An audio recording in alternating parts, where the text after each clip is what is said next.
1. Do this and criticism can't hurt you. I once interviewed Major General Smedley Butler-old Gimlet-Eye. Old Hell-Devil Butler. Remember him? The most colorful, swashbuckling general who ever commanded the United States Marines. He told me that when he was young, he was desperately eager to be popular, wanted to make a good impression on everyone. In those days the slightest criticism smarted and stung. But he confessed that 30 years in the Marines had toughened his hide. I have been berated and insulted, he said, and denounced as a yellow dog, a snake, and a skunk. I have been cursed by the experts. I have been called every possible combination of unprintable cuss words in the English language. Bother me? Huh. When I hear someone cussing me now, I never turn my head to see who is talking. Maybe old Gimlet-Eye Butler was too indifferent to criticism. But one thing is sure. Most of us take the little jibes and javelins that are hurled at us far too seriously. I remember the time, years ago, when a reporter from the New York Sun attended a demonstration meeting of my adult education classes and lampooned me and my work. Was I burned up? I took it as a personal insult. I telephoned Gil Hodges, the chairman of the executive committee of the Sun, and practically demanded that he print an article stating the facts instead of ridicule. I was determined to make the punishment fit the crime. I am ashamed now of the way I acted. I realize now that half the people who bought the paper never saw that article. Half of those who read it regarded it as a source of innocent merriment. Half of those who gloated over it forgot all about it in a few weeks. I realize now that people are not thinking about you and me or caring what is said about us. They are thinking about themselves before breakfast, after breakfast, and right on until 10 minutes past midnight. They would be 1,000 times more concerned about a slight headache of their own than they would about the news of your death or mine.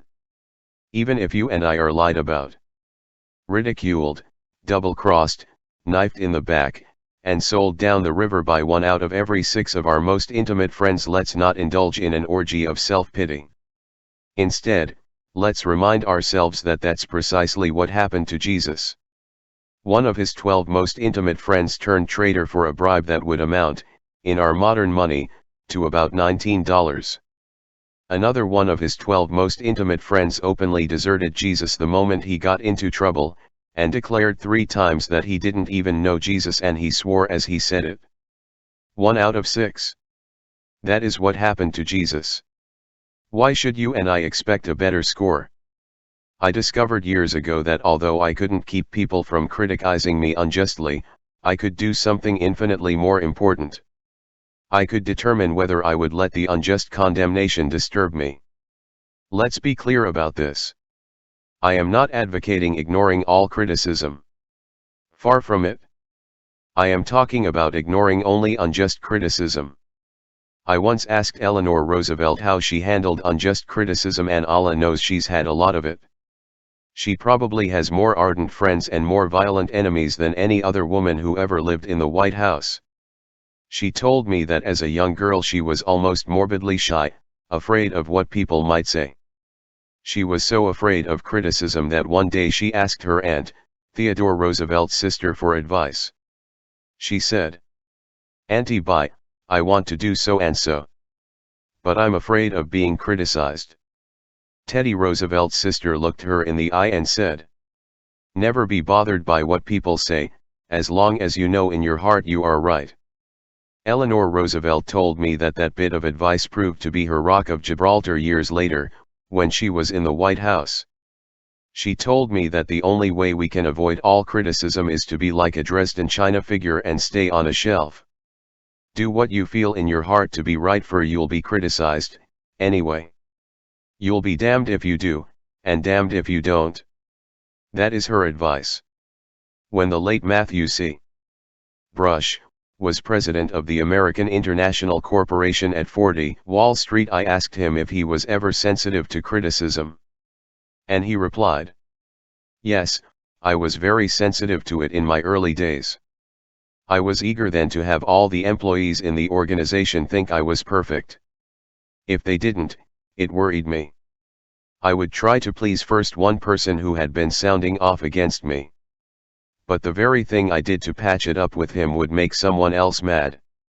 Then when I tried to fix it up with this person, I would stir up a couple of other bumblebees. I finally discovered that the more I tried to pacify and to smooth over injured feelings in order to escape personal criticism, the more certain I was to increase my enemies. So finally I said to myself, if you get your head above the crowd, you're going to be criticized. So get used to the idea. That helped me tremendously. From that time on I made it a rule to do the very best I could and then put up my old umbrella and let the rain of criticism drain off me instead of running down my neck. Deems Taylor went a bit further. He let the rain of criticism run down his neck and had a good laugh over it in public. When he was giving his comments during the intermission of the Sunday afternoon radio concerts of the New York Philharmonic Symphony Orchestra, one woman wrote him a letter calling him a liar, a traitor, a snake and a moron. On the following week's broadcast, Mr. Taylor read this letter over the radio to millions of listeners. In his book, Of Men and Music, he tells us that a few days later he received another letter from the same lady, expressing her unaltered opinion that I was still a liar, a traitor, a snake and a moron. I have a suspicion, adds Mr. Taylor, that she didn't care for that talk. We can't keep from admiring a man who takes criticism like that. We admire his serenity, his unshaken poise, and his sense of humor.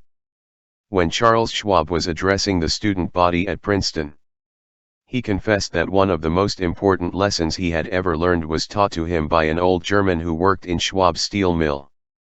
The old German got involved in a hot wartime argument with the other steel workers, and they tossed him into the river. When he came into my office, Mr. Schwab said, covered with mud and water, I asked him what he had said to the men who had thrown him into the river, and he replied, I just laughed. Mr. Schwab declared that he had adopted that old German's words as his motto. Just laugh. That motto is especially good when you are the victim of unjust criticism. You can answer the man who answers you back, but what can you say to the man who just laughs?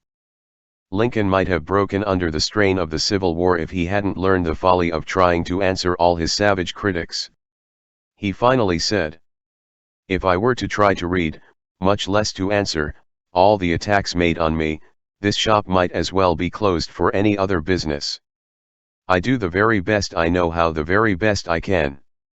And I mean to keep on doing so until the end.